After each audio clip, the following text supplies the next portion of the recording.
सभी को नमस्कार। राकेश विजन ऐप पर आप सभी का स्वागत है।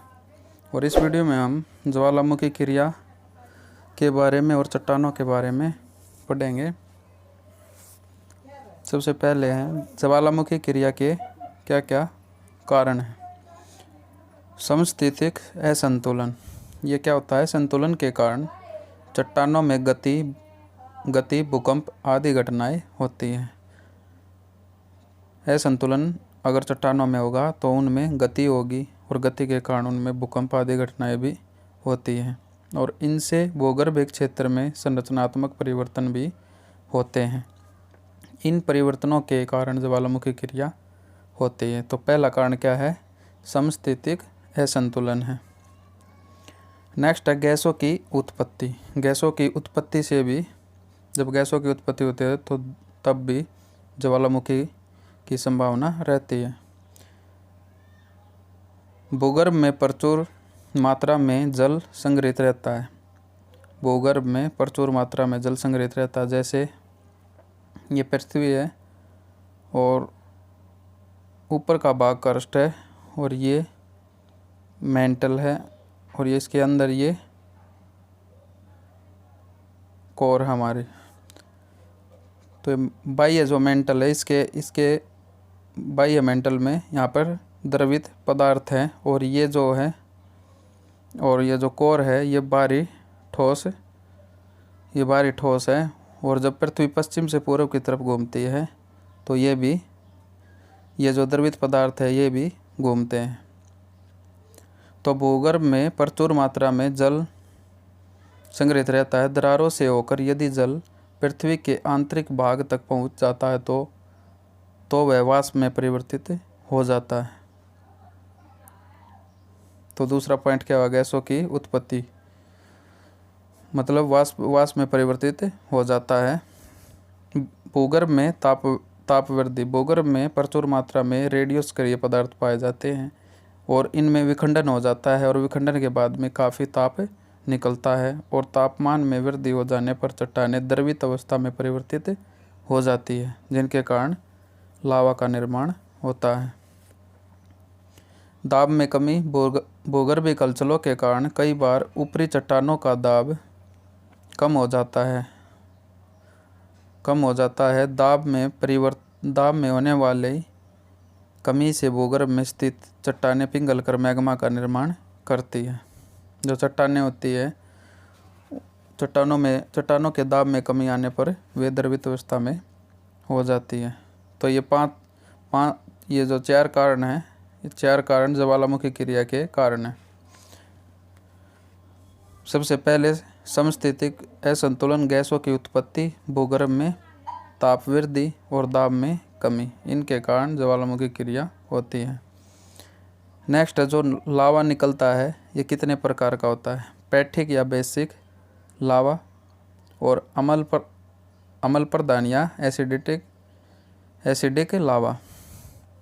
तप्त व पतला। यह लावा जो बेसिक लावा है ये तप्त व पतला अधिक होता है और ये जो अम्ल प्रधान लावा है ये गाढ़ा होता है और इसका गलनांक कम होता है और इसका गलनांक अधिक होता है। इसमें सिलिका की मात्रा ज़्यादा होती है, इसमें कम होती है। भार एवं घनत्व अधिक होता है, इसमें भार एवं घनत्व कम होता है। इसका रंग बेसाल्ट की तरह गहरा होता है, इसका रंग हल्का पीला होता है। इसमें Fe+Mg की अधिकता व SI की कमी होती है। इसमें फीमस और मैग्नीज की अधिकता होती है। इसमें सिलिकॉन की मात्रा कम होती है, इसमें सिलिका ज़्यादा होता है और Fe+Mg ये कम होते हैं। ये लावा मंद गति एवं ठोस होता है। मंद गति से ये लावा आगे बढ़ता है और ये बहुत ठोस होता है।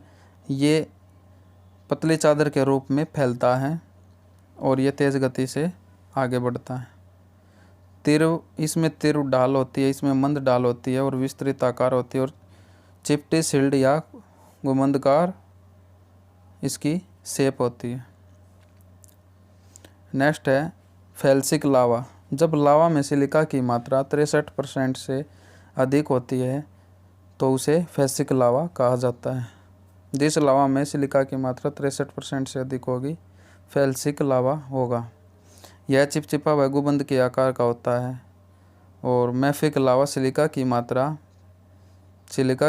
45 से 52 के बीच में हो, इसको मैफिक लावा कहा जाता है।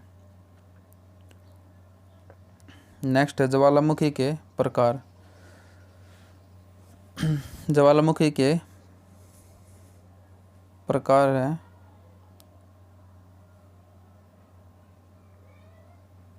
ज्वालामुखी का उद्गार 2 रूपों में होता है, केंद्रीय व दरारी उद्गार।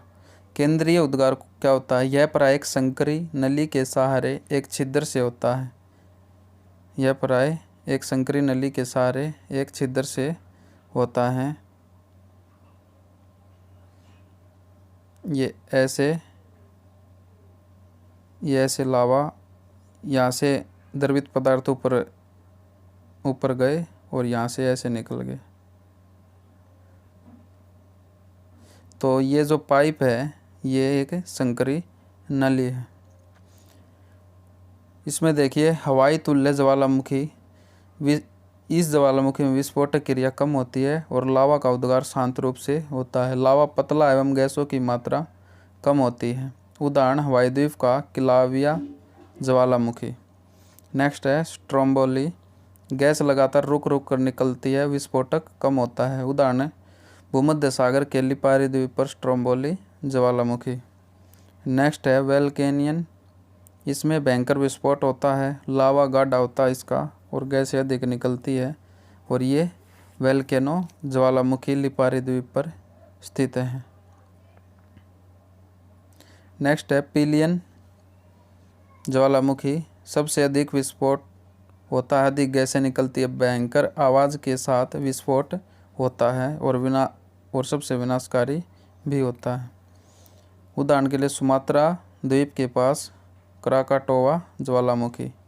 नेक्स्ट है विसुवियस। गैसों की तीव्रता के कारण लावा भयंकर विस्फोट पदार्थ काफ़ी ऊंचाई तक उछलते हैं, आकाश में फूलगोभी की भांति मेघ छा जाते हैं।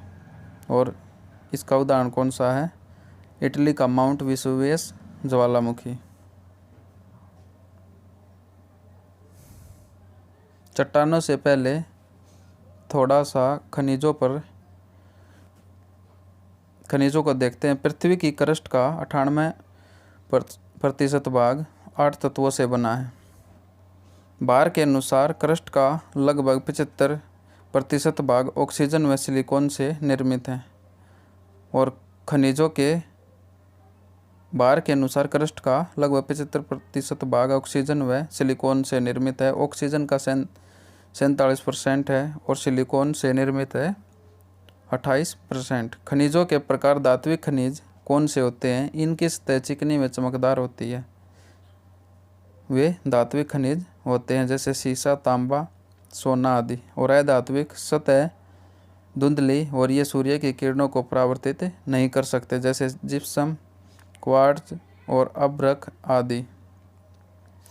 नेक्स्ट है खनिजों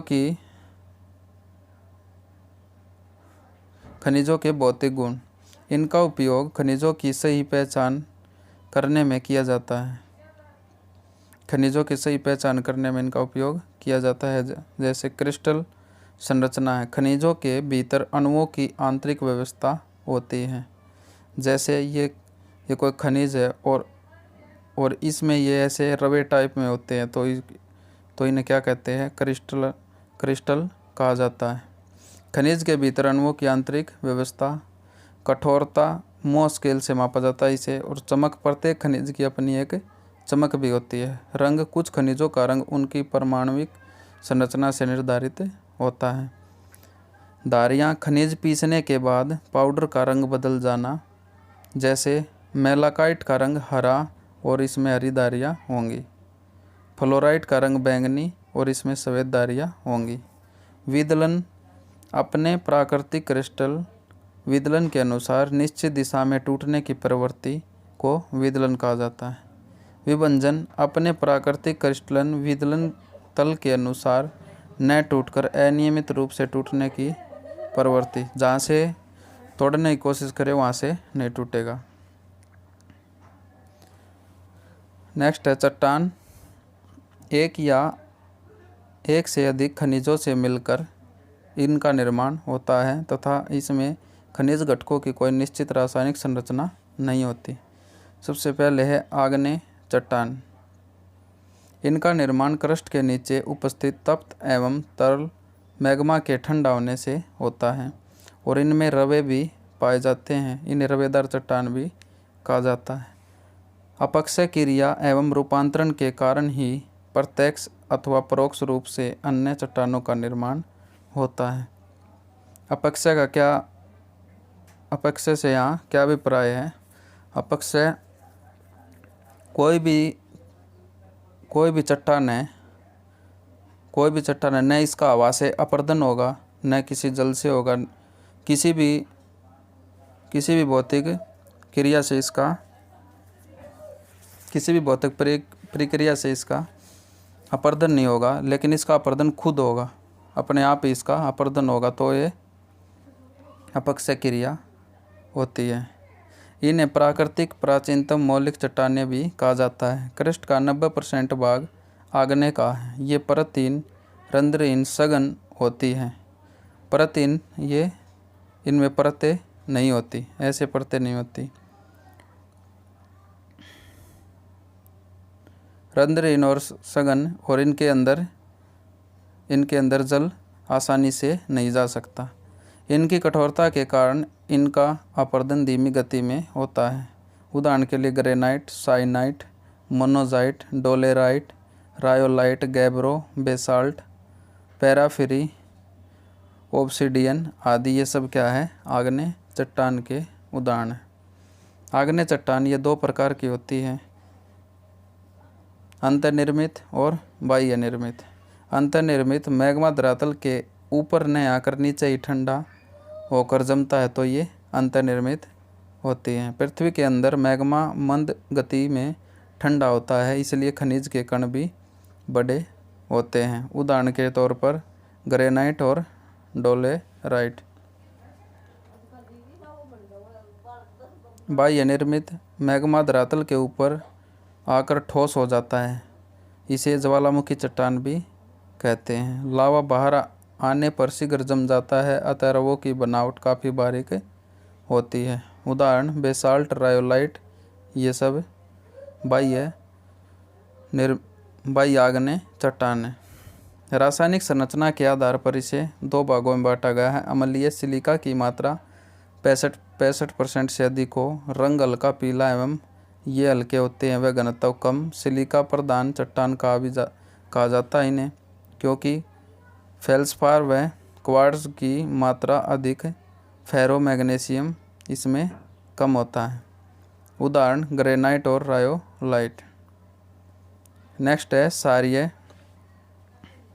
सिलिका की मात्रा है 65% से कम होगी, ये सब पीछे कर चुके हैं।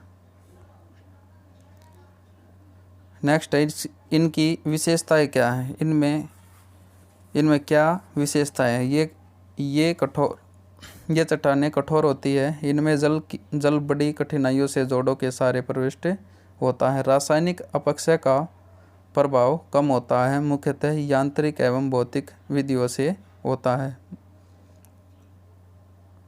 यांत्रिक एवं भौतिक विधियों से, जैसे मशीनों के द्वारा इन्हें तोड़ा जाता है।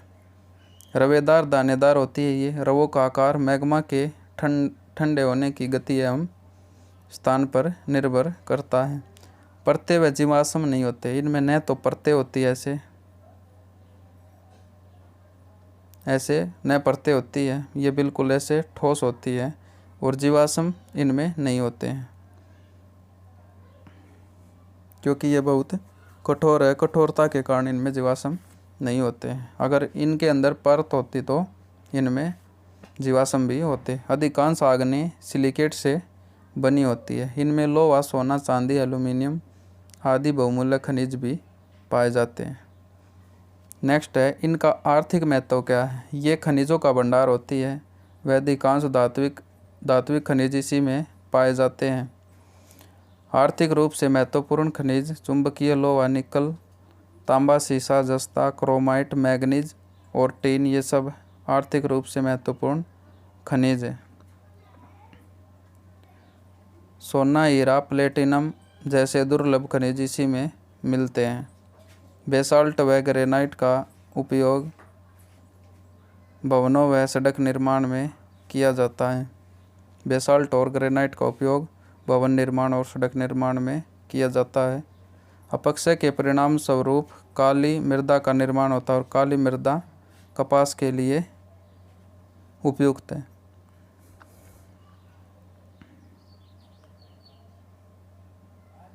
नेक्स्ट है अवसादी चट्टानें। पृथ्वी के धरातल की चट्टानें वर्षा, वायु, हिम, जल, वनस्पति एवं जीवों द्वारा लगातार विभिन्न आकार के टुकड़ों में अपक्षित होती रहती है। चट्टानों के ऐसे विखंडित पदार्थों का बहिर्जात कारकों जैसे पवन, हिमानी और बहते हुए जल द्वारा परिवहन एवं निक्षेपण होता है। ये निक्षेपित पदार्थ अवसाद कहलाते हैं। सघनता के कारण ये निक्षेपित और संचित पदार्थ चट्टानों में परिणत हो जाते हैं। यह प्रक्रिया शिलीभवन या लिथिफिकेशन कहलाती है।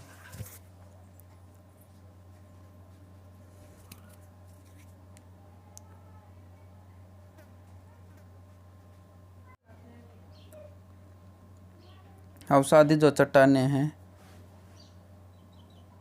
ये धरातल की ही चट्टानें हैं और इन चट्टानों का अपरदन हो जाता है और वो अपरदन वायु से हुआ या जल से, वनस्पति जीवों द्वारा, वर्षा द्वारा इनका अपरदन होकर और ये जैसे ये चट्टान है ये बहकर आगे कई किलोमीटर दूर आगे नदियों के द्वारा चली जाती है या हिमानी के द्वारा चली जाती है और ये आगे जाकर ये यहाँ पर अपना निक्षेपण कर देती है। तो इन चट्टानों को अवसादी चट्टानें कहा जाता है या लिथिफिकेशन कहा जाता है।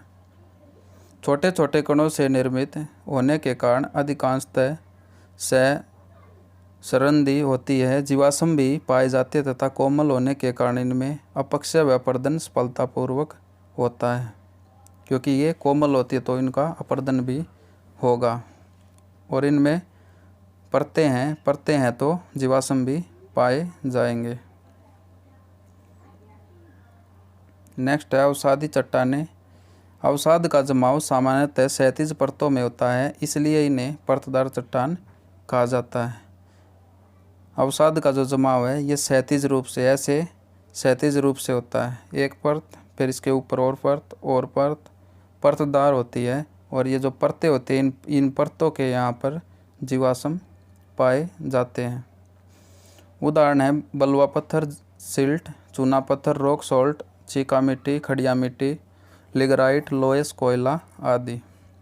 इन चट्टानों में अंतर्जात मतलब तनाव संपीड़न का प्रभाव अधिक पड़ने से वलन पड़ते हैं। स्थलमंडल का लगभग 3/4 भाग अवसादी चट्टानों से घिरा है।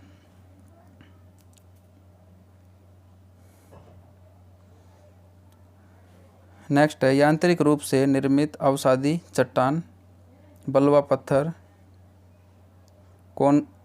कोनग्लोमरेट, सेल, लोयस, चीका मिट्टी आदि। रासायनिक रूप से निर्मित जिप्सम, साल्ट रॉक, चूना पत्थर, हेलाइट और पोटास, ये क्या है रासायनिक रूप से है। और जैविक रूप से क्या है, कोयला है और चूना पत्थर है, गिजराइट है, खड़िया मिट्टी है, ये जैविक रूप से। अवसादी चट्टानों की विशेषताएं क्या है? ये चट्टानें मुलायम होती है आग्नेय की तुलना में, विभिन्न आकार व आकृति के सूक्ष्म कणों से निर्मित होती है। इनमें रवे अनुपस्थित होते हैं, इनमें रवे नहीं पाए जाते। क्यों नहीं पाए जाते? क्योंकि ये लावा से निर्मित नहीं होती, ये धूल, बालू, मिट्टी, गाद से इनका निर्माण होता है, इसलिए इनमें रवे नहीं पाए जाते हैं। परतें एक के ऊपर एक क्षैतिज रूप से व्यवस्थित होती है और ये अधिकांश जल में पाई जाती है। एक के ऊपर एक परत होती है, ऐसे परत और इन परतों पर जीवाश्म भी पाए जाते हैं। दरारें, लहरें एवं तरंगों के निशान पाए जाते हैं क्योंकि ये मुलायम है। संधियाँ एवं जोड़ भी पाए जाते हैं। कोयला एवं पेट्रोलियम अधिक पाए जाते हैं। कोयला और पेट्रोलियम अधिक अवसादी चट्टानों में ही पाए जाते हैं। अवसादी चट्टानों का आर्थिक महत्व। अवसादी चट्टानों का आर्थिक महत्व निम्नलिखित है। अवसादी चट्टानों में आर्थिक महत्व वाले खनिजक, फास्फेट, इमारती पत्थर, कोयला और सीमेंट जैसे कच्चे माल की प्राप्ति होती है। और अवसादी चट्टानें पेट्रोलियम और प्राकृतिक गैस का भंडार होती है। भारत के उप हिमालय क्षेत्र, गंगा, कावेरी, गोदावरी और कृष्णा नदियों के डेल्टा क्षेत्र एवं कच्छ के रन और खंभात की खाड़ी अवसादी चट्टानों में पेट्रोलियम के भंडार है। पेट्रोलियम का निर्माण अपरिवेश्य चट्टानी संयंत्रों के बीच छोटे छोटे समुद्री जीवों के शय द्वारा हुआ है। और इसके विपरीत कोयले का निर्माण मृत पेड़ पौधों के अवशेष से हुआ है। कोयले का निर्माण मृत पेड़ पौधों के अवशेषों से हुआ है। कोयला कैसे बनता है? जैसे अंटार्कटिका में है, पहले किसी समय वहाँ पर बर्फ़ थी और उसके बाद कुछ पेड़ पौधे, उससे पहले पेड़ पौधे थे और फिर वहाँ पर बर्फ़ हो गई। तो बर्फ़ के बाद में वहाँ पर वे जो पेड़ पौधे थे वे वहाँ पर नीचे ज़मीन में ही दब गए। इसी कारण वहाँ पर सबसे ज़्यादा कोयला मिलता है।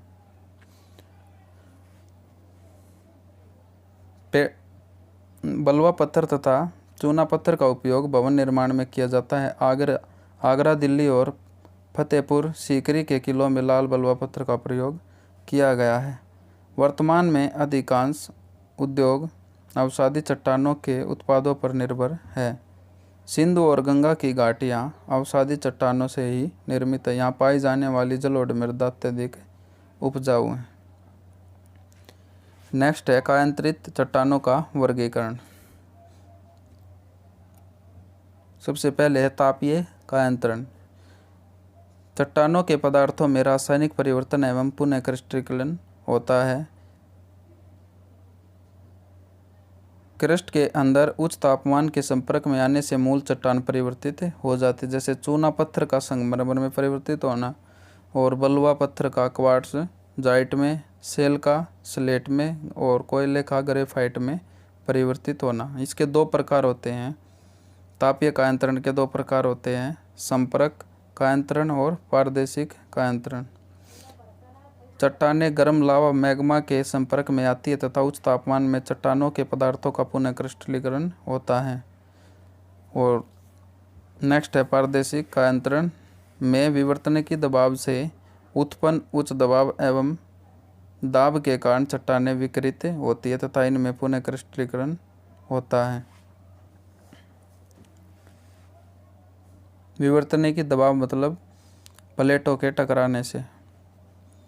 कायांतरित चट्टानों का वर्गीकरण तापीय कायांतरण और संपर्क कायांतरण। तापीय कायांतरण के दो प्रकार, संपर्क और पारदर्शिक। और इसका जो दूसरा प्रकार है ये गतिक कायांतरण है। क्रस्ट के नीचे अत्यधिक गहराई में दाब में वृद्धि होने से मूल चट्टानों में भौतिक परिवर्तन होता है, जैसे ग्रेनाइट का नीस में परिवर्तित होना और सेल का शिस्ट में। ये गतिक कायांतरण है। कायांतरण का मतलब उसका जो रूप है उसका बदल जाना। जैसे सेल था तो ये शिस्ट में परिवर्तित हो गया और ग्रेनाइट था तो ये नीस में परिवर्तित हो गया। कायांतरित चट्टानों की विशेषताएं। इनकी प्रमुख विशेषताएं हैं, ये आमतौर पर कठोर होती है, इनका अपेक्षित घनत्व अधिक होता है। कायांतरित चट्टानों में बेंडिंग होती है क्योंकि ये मुलायम होती है।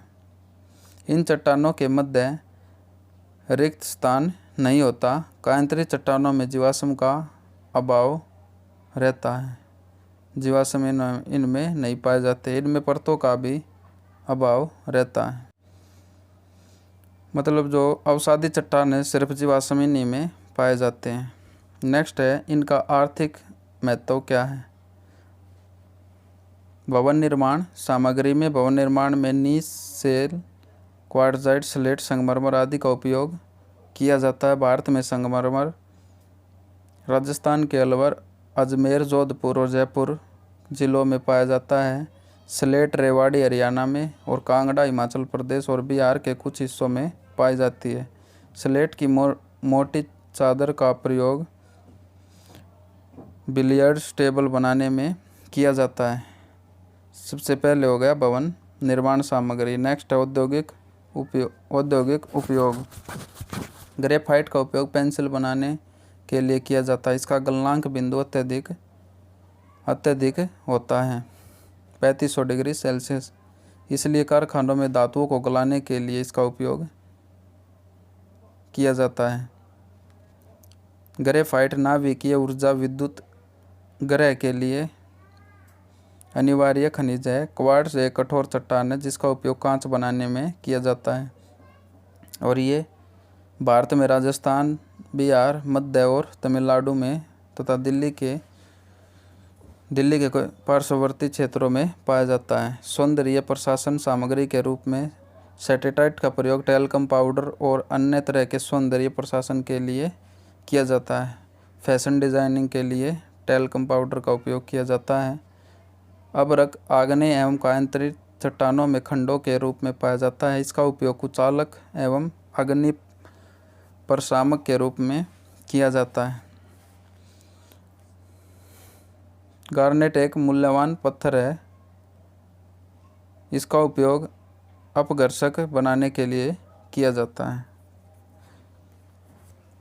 तो ये था इनका आर्थिक महत्व। नेक्स्ट वीडियो में हम प्लेट विवर्तनिकी के बारे में चर्चा करेंगे। तब तक के लिए धन्यवाद।